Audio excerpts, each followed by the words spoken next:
Alex Trudel. Laissez-vous surprendre. Yacht ce matin. Avec encore en studio ce moment où on parle et on vous présente des organismes avec la chronique de la Corporation de développement communautaire MRC Pierre de Sorel et c'est avec Mathieu Brochu, directeur général.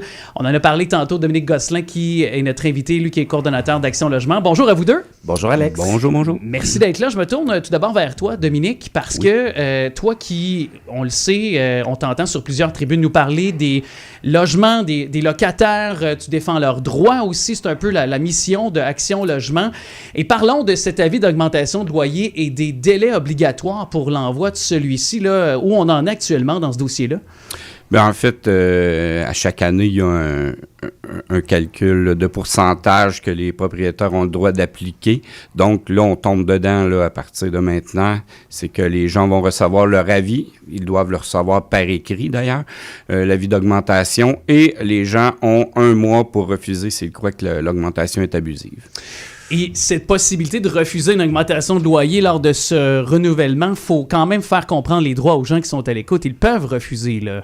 Oui, exact. C'est ça. Les gens peuvent refuser. Il faut quand même bien calculer. Puis, si on décide d'aller au tribunal administratif pour contester, faut bien comprendre que c'est un processus que le propriétaire peut arriver en fixation de loyer et présenter des factures ou des choses qu'on n'a pas nécessairement dans notre calcul de base. Fait que faut juste bien s'assurer que notre augmentation n'est pas si abusive. Et vous pouvez bien les préparer aussi s'ils veulent contester, là. Vous les aidez, là. Oui, c'est ça. En fait, les gens arrivent avec leur avis souvent, puis nous demandent est-ce que tu crois que.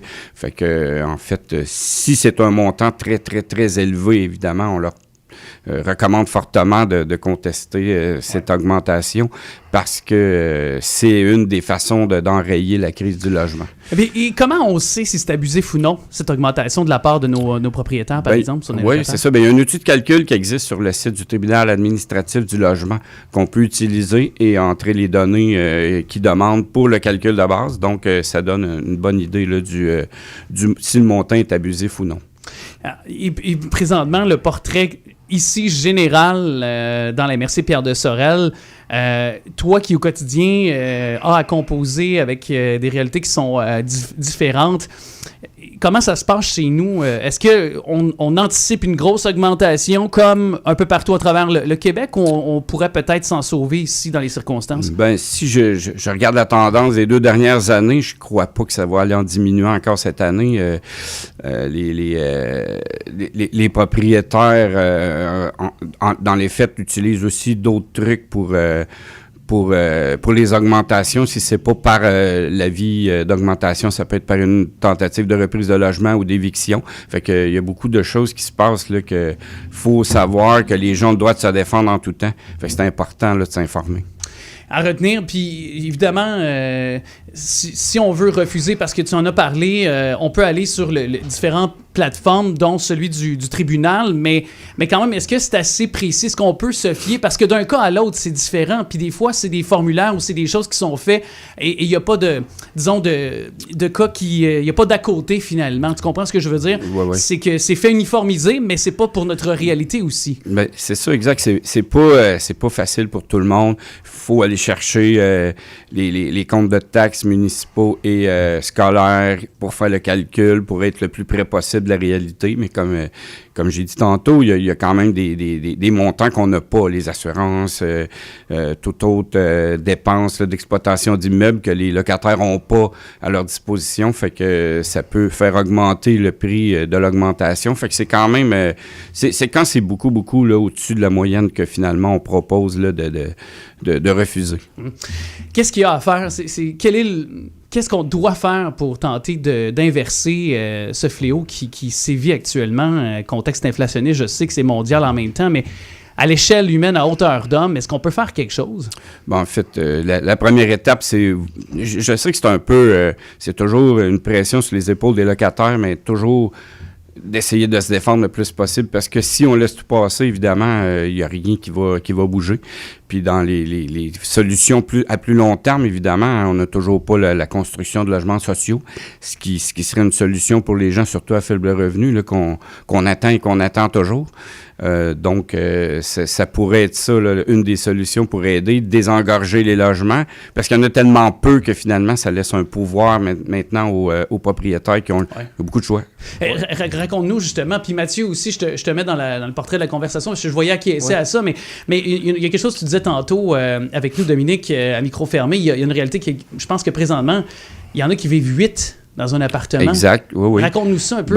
Surtout au niveau des gens issus de l'immigration, il y a des gens qui peuvent habiter 7 ou 8 dans le même logement. Fait que le prix a été augmenté en fonction qu'il y a plus de gens qui habitent. Puis si les gens passaient par Montréal souvent avant, mais pour eux, venir vivre ici à 1500 $ par mois, c'est pas cher pour eux. Donc, un logement qui coûtait avant 475-500 peut être maintenant à 1500 par mois. C'est beaucoup, là, c'est une augmentation. C'est pas si rare que ça. Hein, oh, non, disais, on en voit beaucoup là, d'augmentation abusive comme ça. Puis tantôt, Dominique, tu parlais de contester les augmentations, parce que des fois, il y a des gens qui sont un peu plus en moyen, ou des fois, on entend parler des gens, ma mère, elle a eu une augmentation de 200$, mais elle est moyen, tout, on contestera pas, on veut pas déménager, mais c'est important de contester parce que 200$-là, c'est 200 cette année, 100 l'année prochaine. C'est ce qui a fait qu'on est une crise qui est si grave que ça, c'est qu'il y en a plein qui se sont dit, cette année, je vais laisser passer. Je vais laisser passer cette année. Puis là, tu quittes l'année d'après. Puis là, le propriétaire, il en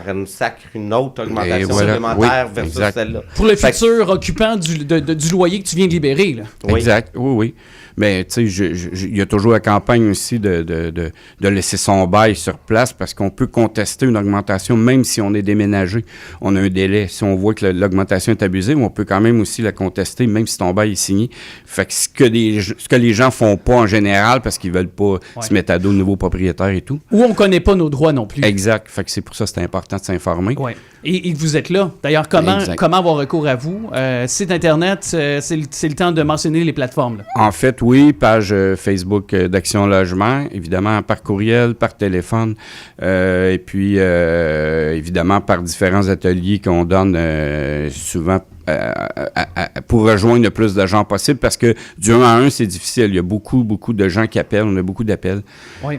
Puis d'ailleurs, vous donnez des ateliers de jour et de soir. C'est le 7 février prochain à 13h30. C'est gratuit, c'est accessible à tous. Oui. Et vous donnez de soir aussi le 8 février à 18h également. Donc, dans les cas, c'est l'atelier de jour à la Porte du Passant le 7 février. Exact. Et aussi à la salle René Lévesque du 71 rue de Ramsey, là, chez nous, porte 4. Alors, c'est l'atelier de soir le 8 février à 18h. C'est aussi gratuit. Oui, ouvert à tous, gênez-vous pas, parce que je peux donner plus d'informations à plus de gens en même temps, parce qu'il nous aide beaucoup, là, parce que du 1 à 1, c'est très difficile. C'est ça. Exact. Alors, le 450-881-1910 et Action Logement, c'est à commercial gmail.com. En plein ça. Aussi comme information possible pour vous à votre portée, très simple. Et Mathieu, peut-être rappeler de manière un peu plus légère, peut-être une fête familiale bientôt chez nous. Exactement, on change de sujet complètement. C'est ce samedi, la fête des flocons. Luc Dupont de la Colline des Grèves, tu nous en parler avant les fêtes. Donc, c'est ce samedi de 11h à 18h à la Colline des Grèves. Il y a plein d'activités. Les locations, c'est gratuite. C'est le temps de venir essayer les infrastructures de la colonie, la butte de glisse, ski de fond, etc. Il va y avoir cantine, bar sur place. Puis il y a même des kiosques. Je sais qu'il y a deux de nos groupes, l'Ardoise, groupe populaire d'alphabétisation, et le Carrefour Naissance Famille, qui vont venir parler d'alphabétisation familiale. Merci à vous deux, Mathieu Brochu et Dominique